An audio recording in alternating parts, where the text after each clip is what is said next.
Hello, everybody. How are you? I hope you all are doing well. And this is going to be the episode number 7 of our Road to Conquer journey. कैसे हो आप सब? उम्मीद करता हूँ सब घर में परिवार में सबके सब कुछ अच्छा होगा, सब बढ़िया खा पी रहे होगे, मौज मना रहे होगे, पैसा कमा रहे होगे। पैसा कमाने पे ध्यान दो भाइयों, पैसा कमाने पे ध्यान दो, चाहे कैसे भी कमाओ, जो भी जिस भी फील्ड में आप कुछ भी कर रहे हो अच्छे से करो। अभी मैं भी ट्राई कर रहा हूँ यूट्यूब पे कुछ करने का। ऐसा नहीं है कि मैं सिर्फ यूट्यूब कर रहा हूँ, I am also working, but I want to do something on YouTube as well because I started it I think 5 years back, but I want to continue it right now. That time I just can't manage to continue it, or maybe I was not that interested in this platform, but I am completely focused now. मैं daily एक video upload कर रहा हूँ, तो देखते हैं इस game में क्या होगा। ये गेम मैंने स्टार्ट करी है, ये 7वां एपिसोड है। और जिसे नहीं पता, जो नया है चैनल पे, मैं उसको बता दूँ, ये PUBG मोबाइल नहीं है। PUBG मोबाइल ही है, बट BGMI नहीं है जो इंडिया में खेली जाती है। This is PUBG new state. ये एक तरीके से PUBG PC अगर आप लोगों ने सुना हो या खेला हो कभी, तो ये उसका ही एक वर्जन है। तो इसमें चीज़ें अलग हैं, इसमें 15x स्कोप है, 10x स्कोप है, रिकॉइल अलग है, कंट्रोल्स मुश्किल है, और सबसे मेन चीज़ पिंग स्टेबल नहीं होते। आपको अगर दिख रहा होगा इस वीडियो में, तो मेरे 150 के ऊपर ही पिंग रहते हैं हमेशा। FPS भी थोड़े ड्रॉप होते हैं, बट ठीक है, मैनेज कर सकता हूँ मैं, क्योंकि मैंने पहले PUBG खेला हुआ है। और ठीक है, मैं खुद को नहीं कहूँगा कि मैं प्रो प्लेयर था या कुछ भी, बस ठीक है, मेरे को आता है खेलना, थोड़ा है कि हाँ कैसे खेलते हैं। और पर मैं छोड़ चुका हूँ गेम खेलना बहुत पहले, तो मैं कुछ से ज़्यादा एक्सपेक्टेशंस रखता नहीं हूँ। मैं अभी कैंपिंग कर करके सीख रहा हूँ कि मैं कैसे अच्छा कर सकता हूँ, और जितना बेटर हो पाएगा उतना बेटर रिजल्ट निकालने की कोशिश करूँगा, और जल्दी से जल्दी कॉन्कर करने की ट्राई करेंगे हम कि रीच हो जाए। तो इस गेम में अभी हुआ ये कि पहले मेरा प्लान था मैप देखने के बाद कि मैं उतरूँगा मिलिट्री बेस, बट फिर सर्कल सडनली एकदम सेवरनी जॉर्ज पुल और स्कूल की साइड बन गया, तो मैंने डिसाइड किया अभी, लेकिन डिस्टेंस बहुत ज़्यादा था, तो मैं स्कूल तक ग्लाइड भी नहीं कर पाया, इसलिए मैंने रास्ते में मैं यहाँ पे उतरा और मैंने गाड़ी ली। अब मैं गाड़ी लेके जा रहा हूँ, अरे गाड़ी पलट गई। चलता है, देखो ये इतना मुश्किल है। अभी अगर BGMI होता तो इसमें ऐसा नहीं होता, लेकिन इसमें बहुत छोटी छोटी चीज़ें हैं न्यू सेट में। इसमें कंट्रोल करना मुश्किल है चीज़ों को, गाड़ी चलाना हो गया, गन का रिकॉइल हो गया आपका, और स्नाइपिंग हो गई, ईजी नहीं है चीज़ें। इवन इसमें आप जो खेल रहा होगा PUBG न्यू स्टेट, उसने ये एक्सपीरियंस किया होगा, सामने वाला प्लेयर जब आपके पास आता है आपके पास रश करने के लिए, वो आप पे बस आपको ऐसा फील होगा जैसे उसने टैप टैप करके आपको मार दिया, और बहुत स्पीड में मार दिया। ये मैंने स्टार्टिंग में बहुत ज़्यादा एक्सपीरियंस किया है। अभी ठीक है, देखते हैं क्या होता है। मैं लूट कर लूँ यहाँ पे थोड़ी आराम से। तो यहाँ पे मैंने लूट शुरू कर दिया, और जब तक मैं लूट करता हूँ तब तक मेरे पास आप सबके लिए कुछ अच्छे अच्छे सवाल हैं, और मैं आप लोगों को कुछ इन्फॉर्मेशन देना चाहता हूँ, कुछ नॉलेज, क्योंकि मैं नहीं चाहता कि आप लोग आओ मेरी वीडियो देखो, आपका टाइम वेस्ट हो। हालांकि मैं टाइम वेस्ट नहीं होने दूंगा, पर मैं चाहता हूँ कि वीडियो देखने के साथ साथ, एंजॉयमेंट के साथ साथ आपकी नॉलेज भी बढ़े। तो मेरे को ये बताओ, आप सबने एरोप्लेन आपको पता होगा, कौन कौन बैठा है उसमें कमेंट करके बताओ, और जो नहीं बैठा है वो भी जल्दी बैठेगा, तो ज़्यादा सोचना नहीं, बस करते जाओ। तो ये जो मैं सवाल है मेरा, वो एरोप्लेन और एविएशन इंडस्ट्री से जुड़ा हुआ है। तो मेरे को बताओ कि किस किस को ये पता है कि एरोप्लेन के जो टायर्स होते हैं, जब एरोप्लेन टेक ऑफ करता है या फिर मूवमेंट होती है एरोप्लेन की, जो भी आगे पीछे जाने की, तो वो कैसे होती है? क्या उसके टायर्स रोटेट करते हैं, स्पीड अप करते हैं, एक्सेलरेट करते हैं उसको मूव कराने के लिए? जैसे गाड़ी होती है, गाड़ी के टायर्स मूव करते हैं तो गाड़ी आगे जाती है। क्या एरोप्लेन के टायर्स भी ऐसे ही स्पीड अप होते हैं, एक्सेलरेट होते हैं, तब एरोप्लेन आगे पीछे होता है या नहीं? इस सवाल का जवाब दो मेरे को, कौन दे पाएगा, किस किस को पता है? या फिर मेरे को ये भी बताओ आप लोग कि उस एरोप्लेन के टायर्स में ब्रेक होते हैं कि नहीं होते हैं? क्या आपको पता था पहले से? सोचो, कभी ऐसे सोचा है आपने? जो लोग बैठे हैं, जो नहीं बैठे हैं उनको मैं नहीं बोल रहा हूँ, क्योंकि उन्होंने ज़्यादा नहीं सोचा होगा इस बारे में, पर जो लोग बैठे हैं, जिन्होंने किया है फ़्लाइट से ट्रैवल, क्या उन्होंने कभी ऐसे सोचा है? नहीं सोचा तो सोचना चाहिए हमेशा। आपके दिमाग में एक क्यों और कैसे, ये 2 सवाल हमेशा रहने चाहिए, कुछ भी देखो क्यों, कैसे, ये आना बहुत ज़रूरी है। चलो मैं बता देता हूँ। आपका जो प्लेन होता है, किसी भी प्लेन में नहीं होते हैं टायर्स कि उसको एक्सेलरेट करें। कुछ छोटे छोटे प्लेन टैक्सिंग के लिए, आई मीन इधर से उधर थोड़ा बहुत मूव करने के लिए एक्सेलरेट कर सकते हैं। अदरवाइज़ किसी और प्लेन में, किसी भी प्लेन में टेक ऑफ करने के लिए एक्सेलरेशन यूज़ नहीं होता है टायर्स के थ्रू। वो उसके प्रोपेलर होता है या तो या इंजन, उसी से ही इंजन होते हैं हमारे जो एयरप्लेन के विंग होते हैं, उस पर दोनों साइड इंजन होते हैं। डोमेस्टिक प्लेन है तो उसमें मोस्ट प्रोबेबली 2 इंजन होंगे, एक लेफ्ट विंग में एक राइट विंग में। और अगर आपका इंटरनेशनल प्लेन है, इंटरनेशनल फ्लाइट से जिसकी जर्नी होती है 6 आवर 8 आवर की, तो उसमें 4 इंजन होंगे, जितना as far as I know 4 engine होते हैं। तो वो ही जब वो रोटेट करते हैं जेट इंजन से, तो उससे जो फोर्स पैदा होती है वो हवा को पीछे खींचता है और उसकी वजह से प्लेन आगे जाता है। तो नीचे की साइड, और जिसमें विंग जो होती है, विंग की शेप ऐसी होती है कि उससे लिफ्ट क्रिएट होती है एयर प्रेशर से। तो जब लिफ्ट की पावर इतनी हो जाती है कि वो प्लेन के वेट से ज़्यादा हो जाए, तब प्लेन टेक ऑफ हो जाता है। ये इसके पीछे का साइज़ है। और रही बात ब्रेक की, तो हाँ, उसमें ब्रेक्स होते हैं, एरोप्लेन के टायर्स में ब्रेक होते हैं, बट जो फ्रंट टायर्स होते हैं उसमें ब्रेक नहीं होते। जो बैक साइड के टायर्स होते हैं उसमें ब्रेक होते हैं, और बहुत हैवी ब्रेक्स होते हैं। But they are just like अगर आप लोग मॉल गए होंगे तो वहाँ पे ट्रॉलीज़ होती हैं। ट्रॉलीज़ के जो टायर्स होते हैं वो बिल्कुल फ्री होते हैं। एरोप्लेन के टायर्स भी बिल्कुल वैसे ही फ्री होते हैं, वो मूव नहीं कर सकते खुद से। They are just like trolley tyres. हाँ, ब्रेक्स होती है। तो बताना किस किस को ये पता था पहले से और किस किस को नहीं पता था, किस किस को ये पता चला नया। तो मैं ऐसी ही बहुत सारी और भी चीज़ें हैं जो आपके साथ शेयर करता रहूँगा, और ट्राई करूँगा कि आप हमेशा कुछ ना कुछ सीख कर जाओ। बस मेरी यही उम्मीद है कि आप लोग इस चैनल पर बने रहोगे और मेरे को सपोर्ट करोगे इस चैनल को ग्रो करने के लिए। एंड मेरे ख्याल से मेरे जो और पुराने सब्सक्राइबर्स हैं या जो लोग मेरे को पर्सनली भी जानते हैं, उनको शायद पता होगा कि मैं सिर्फ एक गेमर नहीं हूँ। मैं क्रिकेट खेलता था और मैं फ़िटनेस में थोड़ा सा इंटरेस्टेड हूँ, थोड़ा ज़्यादा इंटरेस्टेड हूँ। तो मैं सोच रहा हूँ कि मैं फ़िटनेस के भी वीडियोस या फिर जिम के वर्कआउट के वीडियोस के ब्लॉग्स या फिर इस तरीके का something like that related to that context if you understand my context. मैं इस तरीके का कुछ कंटेंट लाने का भी सोच रहा हूँ। तो मेरे को बताओ कि मेरे को इसी चैनल पे पोस्ट करना चाहिए या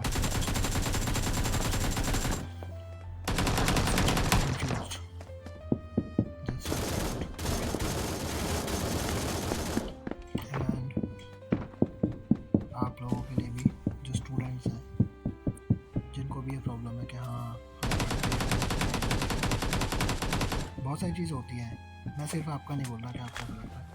जब मैं खुद का बताऊँगा, जब मैं स्कूल डेज में था तब भी मैं पढ़ता था, मेरे को maths, I am telling you, I just hate maths. I will prefer to die instead of studying maths. I think I was in 5th class.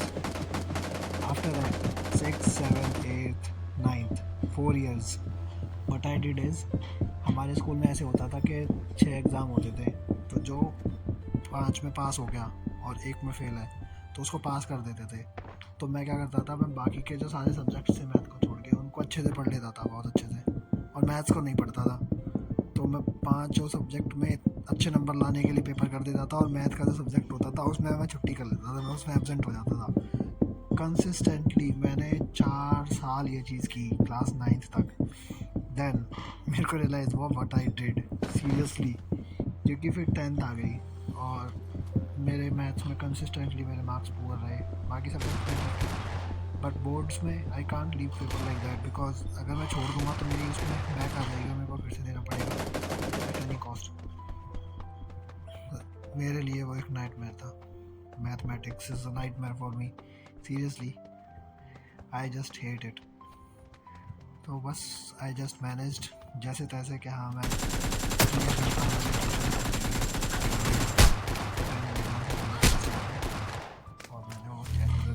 Passing marks मिल आया मैं इसमें। हाँ, तो मैं ये कह रहा था कि जिस भी बच्चे को ऐसा लगता है कि हम पढ़ते बहुत हैं, मेहनत बहुत करते हैं, लेकिन फिर भूल जाते हैं, सिंपल और सीधी चीज़ है जो मैंने अब जाके समझी है, जो मेरे को तब समझ में नहीं आई। जब भी आप पढ़ने बैठो, अगर आपका दिमाग इधर उधर घूम रहा है तो सबसे पहले रुक जाओ, अपने दिमाग को 5 मिनट शांत करो, खाली करो, और फिर सिर्फ जो पढ़ रहे हो उसके बारे में सोचो। वो सोचोगे, समझोगे, तब आपको याद रहेगा।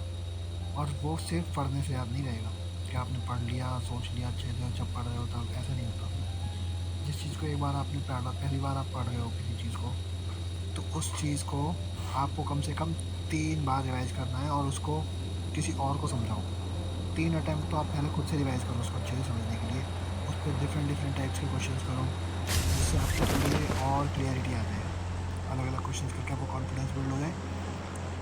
फिर 2-3 दिन का गैप ले लो उस क्वेश्चन से, उसको छोड़ दो वैसे ही। फिर 2-3 दिन के बाद उस क्वेश्चन को किसी और को एक्सप्लेन करो, किसी और को समझाओ। डजेंट मैटर उसको आता है कि नहीं आता है, आप समझाओ।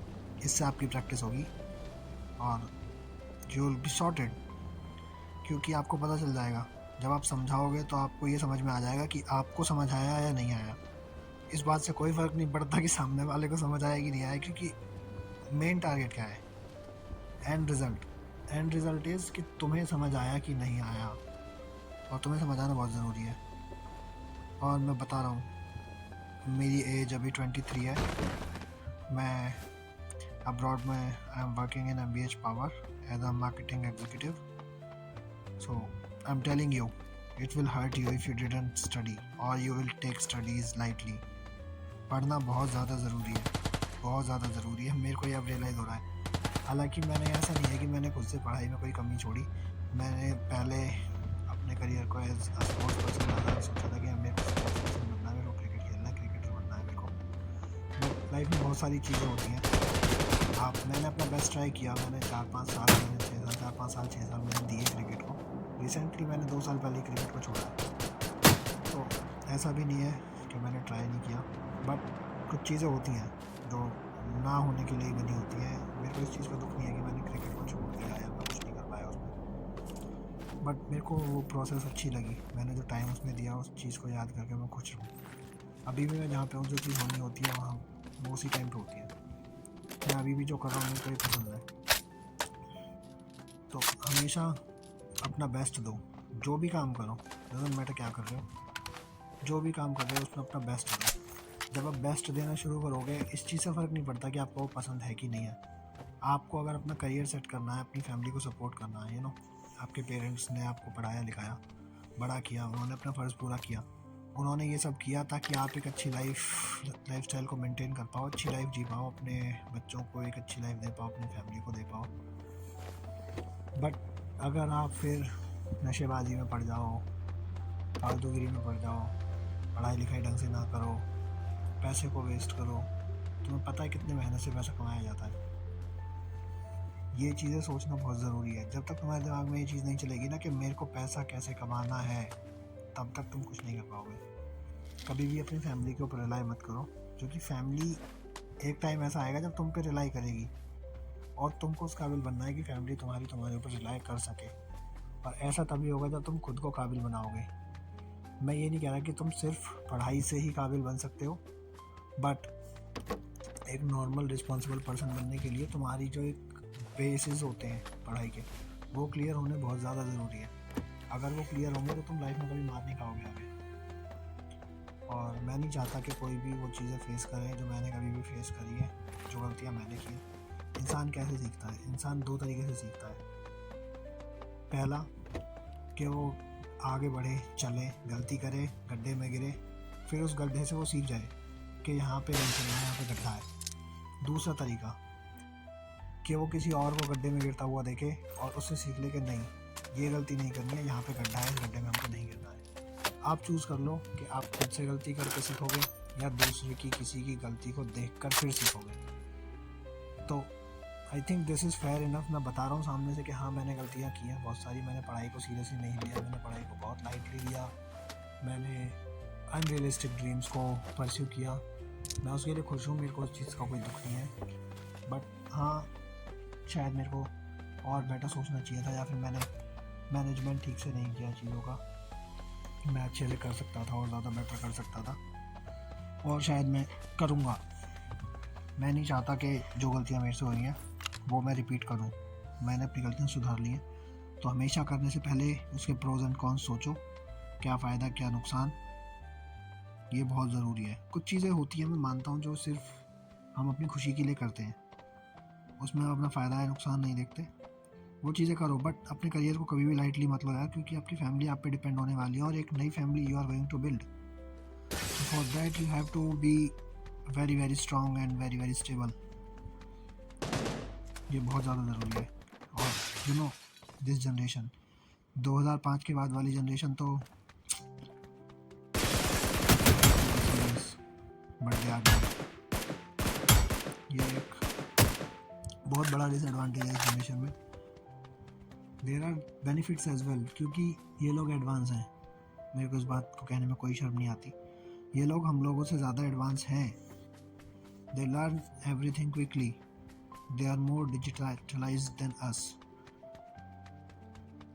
but use it in a positive way. Always go for a positive approach. This is what you're supposed to do to become a good person.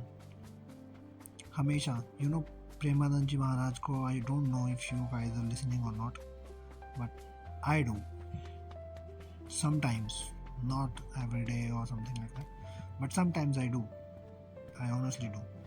And recently I heard one thing that एक question था किसी का कि हमारी life में हम खुद को कंट्रोल नहीं कर पा रहे हैं, क्यों हो रहा है ऐसा?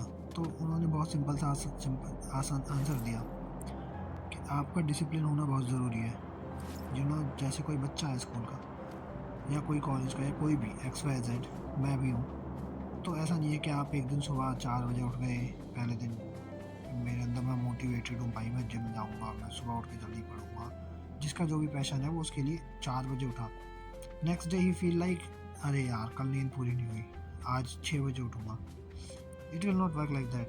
You have to be a timetable suppose to be there for you. एक दिनचर्या का होना बहुत ज़रूरी है कि मेरे को ये करना है, मैं सुबह 6 बजे उठूँगा, तो मैं डेली रोज़ 6 बजे ही उठूँगा। डजंट मैटर क्या है क्या नहीं है, whatever not, you have to be up by 6 o'clock, 8 rather than you go for 7, but at least committed, be committed on one thing. Puzzle up मत करो चीज़ों को। पजल अप करोगे तो आप लोगों को आगे चल के बहुत प्रॉब्लम्स आएंगी। आप कभी भी एक चीज़ पर टिक नहीं पाओगे, क्योंकि वो लोग ऐसे कमिटेड नहीं है। उन लोगों को नहीं पता कि उनको कब क्या चाहिए, इसलिए उनकी कमिटमेंट में, उनकी ज़ुबान में वो दम नहीं है। By caste, I don't know if you guys know or not, मैं बाय कास्ट जाट हूँ, और हमारे यहाँ पे एक कहावत है, जो बात का नहीं वो जाट का नहीं। तो ये मैं ऐसा मत सोचो मैं शो ऑफ वगैरह कुछ कर रहा हूँ, ऐसा कुछ भी नहीं है, पर मैं चाहता हूँ कि everyone should follow their own words. अपनी ज़ुबान पे कायम रहो यार। अगर तुमने सोच लिया कि मेरे को ये बनना है तो बनना है, मेरे को सुबह जल्दी उठना है तो उठना है, मेहनत करनी है तो करनी है। किसी ने 4 बातें सुना दी, किसी ने ये बोल दिया, किसी ने वो बोल दिया, किसी ने समझा दिया, आज मेरे को मोटिवेट कर दिया, आज मेरे अंदर मोटिवेशन है, आज से जिम जाऊँगा, कल से फिर वापस सो रहे हैं भाई साहब। ये चीज़ें काम नहीं करेंगी आपकी। I want everyone to be successful, I want everyone to make their parents proud. और ये नहीं करोगे तो क्या करोगे? इतना नहीं कर सकते। एटलीस्ट यार, जिन्होंने तुम्हारे माँ बाप ने तुम्हारे लिए इतनी मेहनत की है, उनके इतने सपने हैं कि हाँ भाई हमारे बच्चे हैं, बड़े होंगे, कुछ अच्छा करेंगे, तो एटलीस्ट उनके लिए तो कुछ करो। Rest is your choice. ये देखो साला मेरे को पीछे से मार गया भाई भागते हुए, ऐसा बहुत होता है इसमें। प्लीज़ लाइक सब्सक्राइब कर देना यार। चलो bye bye, take care, good night.